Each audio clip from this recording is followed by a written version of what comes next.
Hello, my name is Makenzi Henderson, the host of the I'm Me podcast, where I show girls everywhere that there is no limit to your success. Today, I will be introducing Judge Teana Watson, a mother, a wife, a judge, and a community advocate. Hello, Judge Teana Watson. How are you? Oh, I am well. Thank you so much for having me. Of course, thank you for coming. So, the first question I have for you is why did you decide to become a lawyer initially? Sure.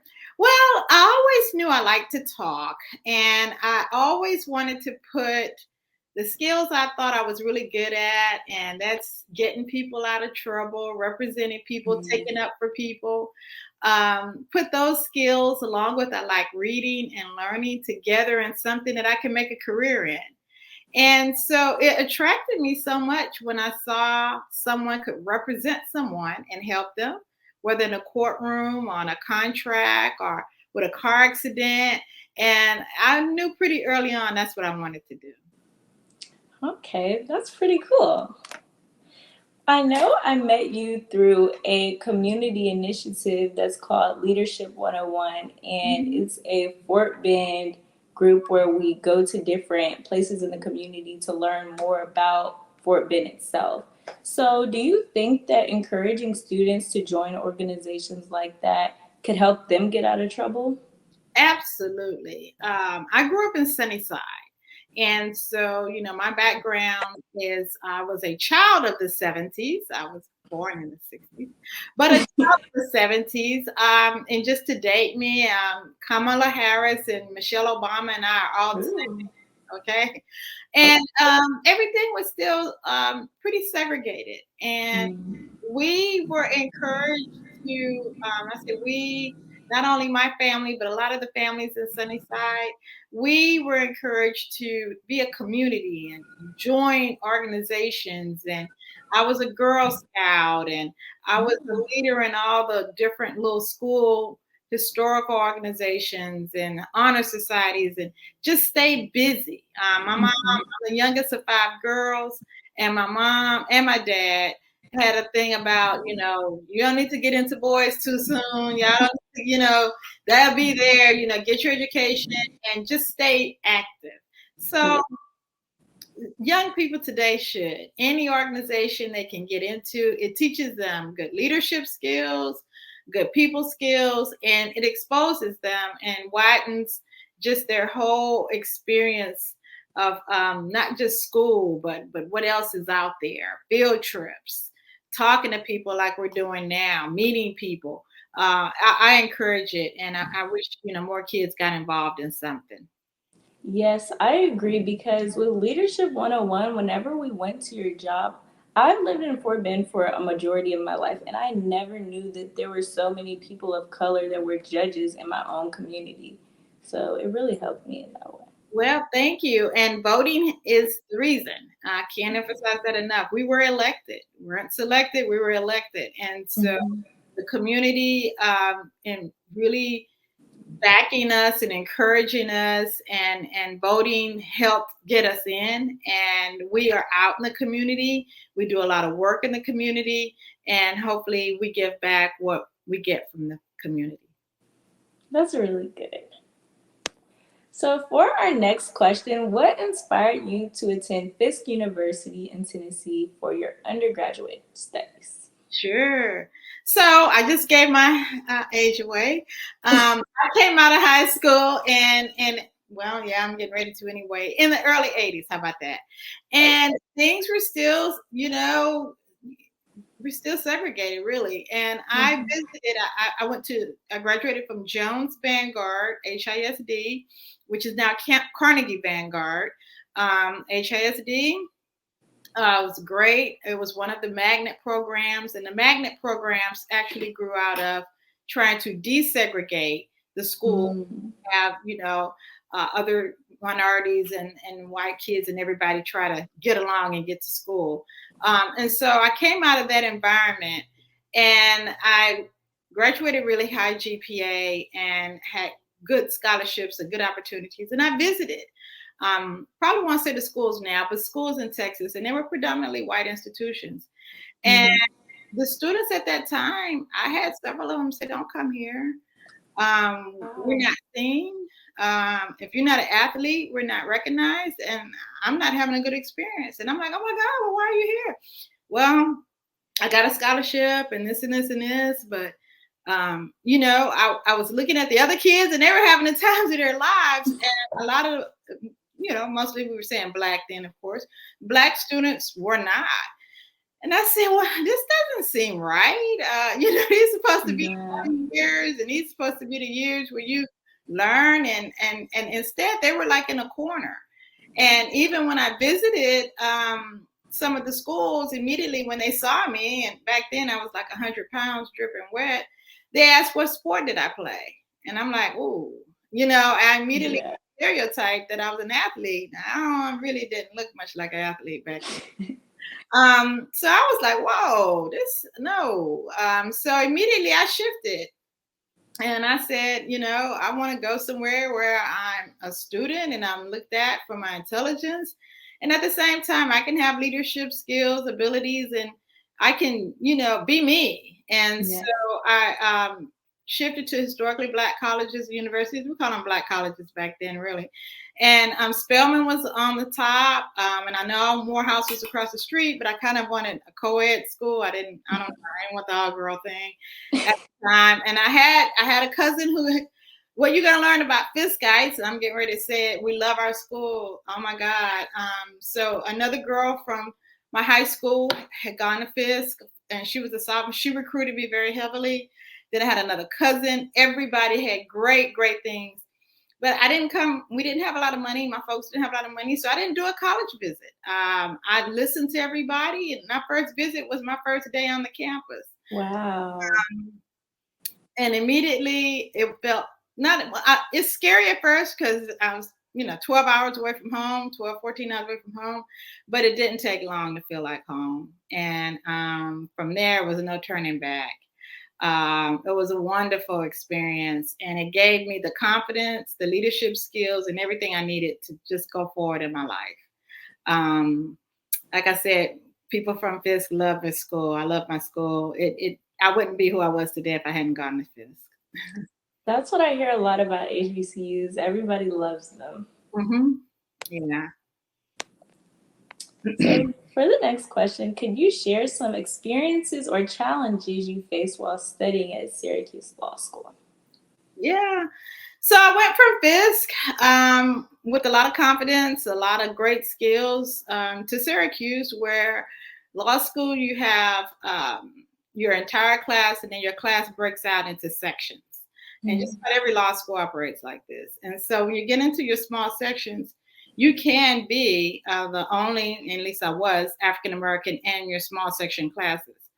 And so that was different, obviously. And it happened to be one of my small section classes was constitutional law, where the U.S. Constitution, everything in America from the beginning, actually, was based on a history that started out this country with African Americans being slaves. And so you start with the Constitution, and you're getting into Dred Scott, which was a decision that said that, Black people were 3/5 of a person, to Plessy versus Ferguson, which says that you can be separate and equal, you can be segregated. And you're getting into a lot of painful parts of our past and history in America. It was very uncomfortable having to be the only Black person in that class. And having those discussions and having to sit there and take part in them, of course, because it was scholarly and learning, but at the same time, just knowing that history and nobody around you could identify with it. Yeah. As far as anything overt, Syracuse is they would call it liberal, very good school, very welcoming, very warm. And so I had no bad interactions per se at school. When I got there as a law student, I debated the Young Republicans. We interacted with all the students. And I say we, my roommate also came from Fisk too. And so when we threw parties, everybody came to our party. And Learned real quickly cultural differences, that if you say 9 o'clock, the predominantly white students were at our parties at 9 o'clock. And we said, "No, we're not supposed to be here." Okay. It was good. It was a time when there was a lot of newness. This was New York, and there was this genre of music called hip hop that had just come out. And all people were intrigued by it, this rap music, and what is this about? And so it was a fun time. It was a new time, and for the most part, Syracuse treated me really well. It was a good experience. That's really good. Do you guys plan to go to school together? Who, the other girl Yes. from Fisk? Kind of silly, yeah. You don't make your decisions on that, please. That was that was one of the silly things, and we said whatever school we both got into, we were gonna go to. Yeah, so yeah. That's nice. Yeah. To have somebody who came from the same place as you. Mm-hmm. What attracted you to work specifically in juvenile court as a judge? Well, when I started my career in the district attorney's office in Fort Bend County, I was the first African American female prosecutor in Fort Bend County, and that was back in 1991. And I chose the first job that they had for chief of juvenile prosecution back then. And so I was the chief juvenile prosecutor, and I ended my career as the chief juvenile prosecutor. And so I never stopped. I never stopped practicing juvenile law, even after leaving the district attorney's office when I was representing young people as juveniles. And so to practice and now preside over juvenile cases is just a natural extension of what I had been doing. Really, when I took the bench, I had been a lawyer for 28 years. So for the last 28 years, I've been interacting with juveniles. I love kids. I think kids are our future. I say kids, young people, sorry. And I just have an affinity towards trying to help them, rehabilitate them, and make them, to become more productive adults. I like that. Mm-hmm. As someone who has faced adversity at a predominantly white institution like Syracuse Law School, what advice do you have for students of color navigating similar environments? So, like I said, what helped me a lot was coming from Fisk, actually. When you have, but you don't have to go to Fisk, no, but seriously, when you have a knowledge of your history, of who you are, you have a confidence in who you are. And you can really navigate and deal with almost any environment because you know who you are and you're confident. And so I never thought I was other than. I never thought I was second class. I never thought that I didn't belong. Um, Interestingly, when I came out of high school, going to those schools that I visited, I didn't feel like I belonged. And maybe not so much didn't belong. I just didn't feel like that was a welcoming, good environment at that time. But after experiencing 4 years at a HBCU and having that grounding, we had some incidents at Syracuse. I can recall, for example, most of the white sororities and fraternities had beautiful frat houses and sorority houses. Well, African American students, Black students had one Panhellenic house, which I'm glad we fought for that actually. And so it was a house where all of the Divine Nine shared it and had parties and so on. And so they would look at us, the undergraduate students, as someone leaders when there were times that there were auctions, slave auctions, that certain fraternities and sororities had engaged in at the time that was offensive, and certain conduct that they had to take to the campus leaders because it was offensive that the other fraternities and sororities were doing. And we helped them in that respect. But for the most part, it was just a good experience being there. But having that background in history helped me get through a lot of the things that I know the undergraduate kids were having a difficult time getting through. And I actually have an answer for that as well to any kids out there who may be facing things like that. I haven't experienced it on a college level, but I have in elementary school and middle school. And I Mhm. feel like whenever you can't find your community, just build your own. There's always somebody who feels displaced at your school or wherever you are, even if you guys aren't the same race or don't look the same, you guys will have something in common. So just build your own community with the people you do have. That's great advice. And I agree. That was something I had already pledged a sorority, and so that of course helped going to Syracuse. But you're right; they don't have to look like you. They don't have to come from the same background as you. But just connecting, just having that connection is important. Yeah. Yeah. Mhm. Okay. Fort Bend is one of the most diverse districts. How has diversity impacted America's judicial system, particularly within Fort Bend County, where there are so many people of color in high positions?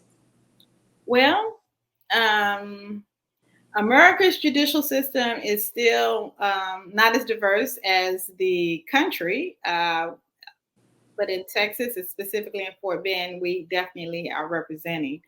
Um, the Supreme Court just nominated its first African American female judge, Mhm.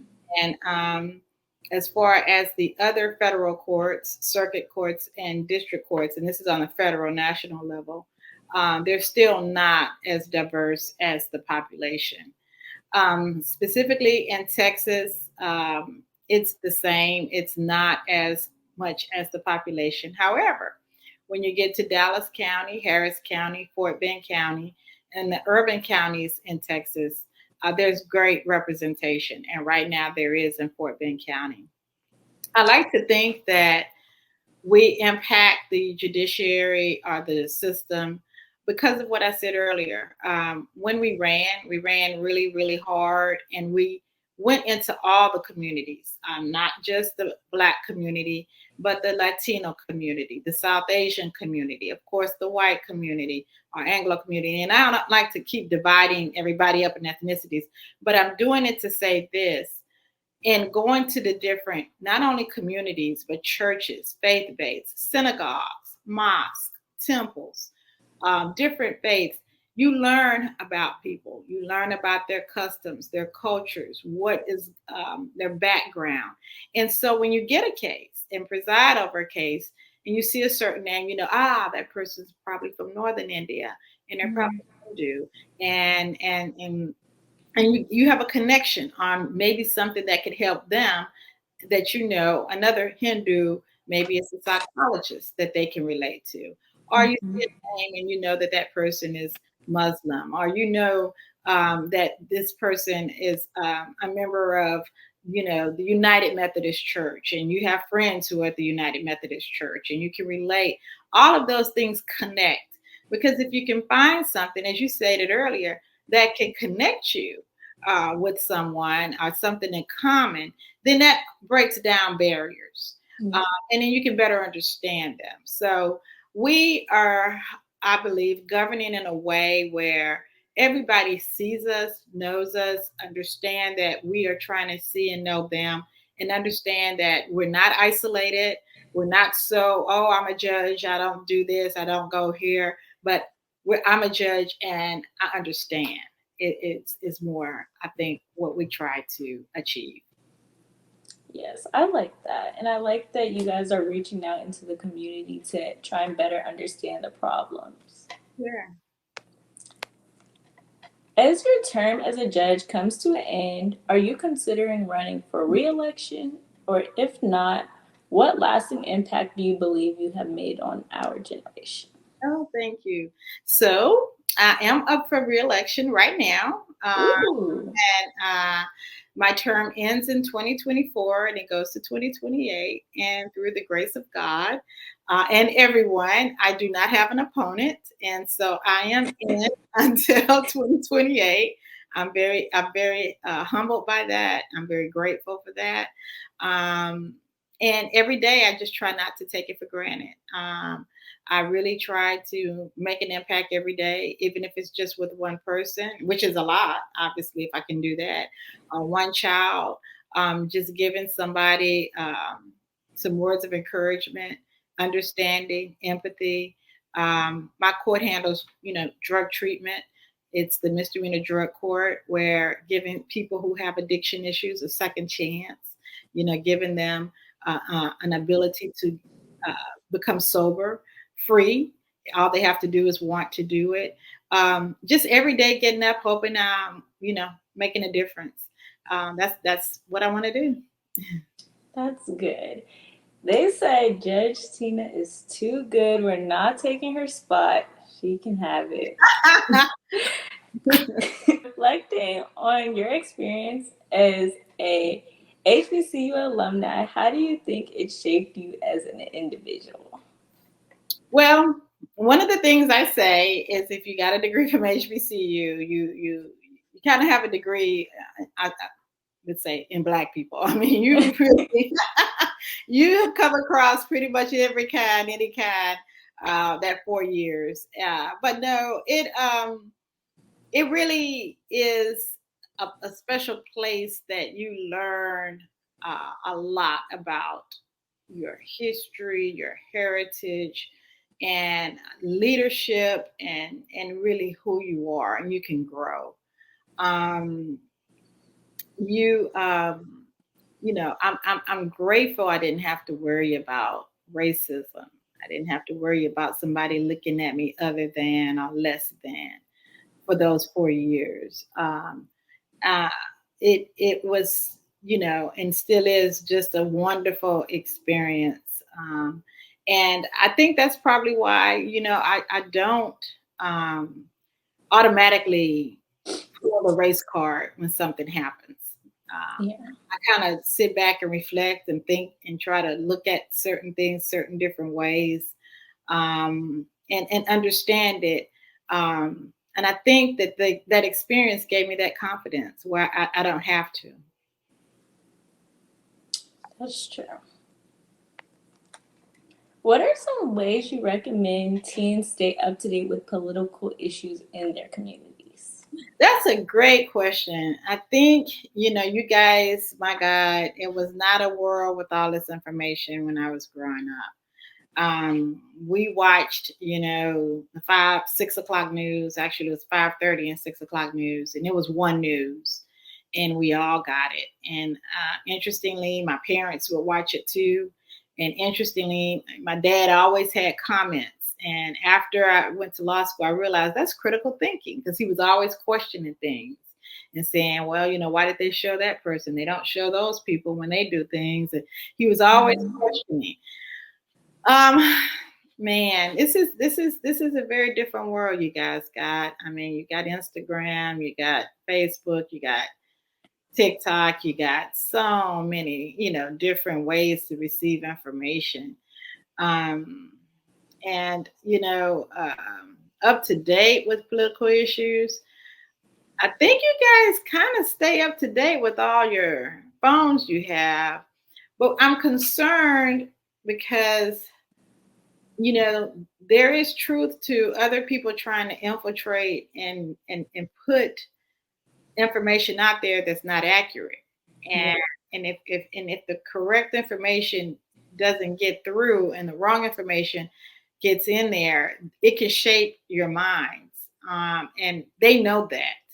And so the flow of information is extremely important. The very powerful people in this country know and recognize that, and it's scary. I would just ask, that here again, if young people can get those basics down, then you can question some of the information and how it's being transmitted and who's transmitting it. Be very critical of it because I do believe there's a lot of false information that, especially around elections, can get out, and it's designed to get you not to participate. It's designed Mm. not to vote. It's designed to get you discouraged. Um, and so, continue with your organizations, continue with your churches and all the institutions that we have. because information can get really tricky and really misleading. And I just see it. I see it in a lot of things even now. And I'm like, Mhm. wow, why did they say that like that? And why is that being spent that way? So, yeah, be careful. Yeah, it is pretty hard to stay up to date with topics because even sometimes I'll be on TikTok and things like that, and I see things and I'm like, that doesn't even sound true. Mhm. It doesn't even sound right. Yeah, So just finding credible sources would probably be the best option. exactly. Yeah, yeah. Do you have any upcoming events or projects that you would like to share with the viewers? Oh my gosh. Wasn't ready for that one. If I was running, I definitely would. Thank God I don't. I'm not running. And right now, um, my treatment court, we have a graduation that's a real big deal coming up on Monday. I think that's May 13th. Um, yeah, in my court, County Court at Law Number 5 at 4 o'clock p.m. And we have those periodically. So if you missed that one, call the court and ask about when do y'all have these graduations and what are they about? These are people who completed a program for approximately 9 to 12 months of treatment for many of them for drug or alcohol addiction. And they graduated. And it's a big, big deal because they can get their records dismissed and sealed and expunged. But not only that, they have achieved and they're on a whole path of being sober and not being drug addicted. And we make a real Hmm, lot of it. Yeah, it's real special. that's really nice. Good females come out of it with some really amazing stories. And most of the females who have come out of it were moms. And, Oh, really? yeah, That's gonna be so special because it's the day after Mother's Day. yes, yes, That's so nice. yes. And are they teens or are these adults? Most of the participants are, I call them millennials in their Mhm. 30s. Yeah. Oh, Mhm. okay. Yeah, that's the Well, age. that's really good. Yeah. I think, probably, that's the age most people have just kind of gotten tired, you know. Yeah. They may have done some things and, and just tired and realize, what, this is not working for me. And Yeah. yeah. Well, I'm proud of them. Yes, yes.